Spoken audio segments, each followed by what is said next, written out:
Whenever you're ready, I'm sorry. No, you're fine. Okay, so how many of you guys have ever seen a dwarf? A little guy? Yeah? Well, they're very common worldwide, and there's not only 7 of them, or 7 kinds. There are hundreds and hundreds of kinds. So, according to the U.S. Library of Medicine, through its Medline Plus portal, it says that dwarfism affects every 1 in 25,000 people. Still, I want you guys to know that dwarfs are just like you and me, even though they are smaller. Dwarfism is not a disease, it's actually a congenital medical condition, which congenital means that it was affected their DNA when they were developing. And it doesn't only affect height. For others, they have more complications than height. And according to the LPA, which is the Little People of America Association, they say that a dwarf must be a maximum of 4 feet 10 inches, or they could be shorter, of course. And a lot of times with dwarfism, they develop physical problems as well as complications. So with a world so small, but yet so big, it is important to keep all people in mind. For example, words can hurt them, and as well as you and I. So if you were called fat or stupid or something, it can hurt you. And for them, not many people know this, but according to Amy Roloff, which some of you guys might know from the show Little People, Big World, the word midget, which we might not think anything of, is actually highly offensive to them. And it's not politically correct necessarily to use. Also, in Little People, Big World, in the intro, they state how, I'll quote this, "One thing I wish everyone would understand about little people is we can do pretty much everything everyone else does, but just in a different way." Which is basically my purpose to this speech, is that since there is a large population worldwide, I think it is important to have an understanding of why they're little and a deeper understanding of what they're faced with. So I would like to talk about why dwarfism occurs, and a few types. I'm going to go over 3 types of dwarfism that are pretty common, and how little people adapt to living in our world. First of all, dwarfism can happen to absolutely anyone. It doesn't have to be 2 dwarves that have a baby dwarf. It can also be like normal height people have a dwarf, even if there isn't a history of dwarfism in their family. According to the ADAM Medical Encyclopedia, they have found a connection with dwarfism and an acquired growth hormone deficiency. The hormone deficiency is from the pituitary gland, which is in the base of your brain, and the main cause for this hormone deficiency is unknown. But they have found some links. For example, some of the links, the deficiency might be present at birth, which that would be a congenital. And also, they may develop from an injury or medical condition. So if somebody suffered from severe brain damage, then they could be faced with a gland problem.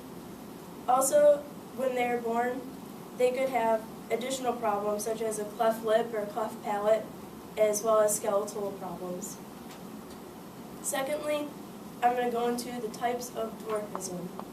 There are hundreds of types, but overall there are 2 main classifications.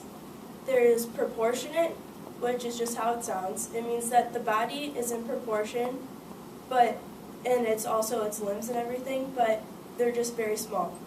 And disproportionate means that they can either have an average-sized torso and shorter arms and legs, or a shortened trunk with longer limbs, so arms and legs.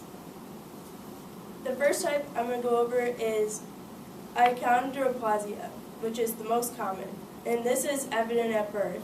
So every 1 out of 26,000 to 40,000 babies are usually affected by this.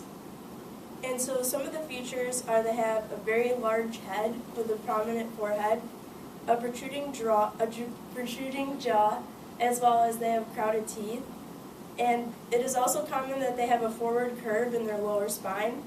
They have bowed legs or flat, broad, short feet. The second kind, which is less common, is spondyloepiphyseal dysplasia.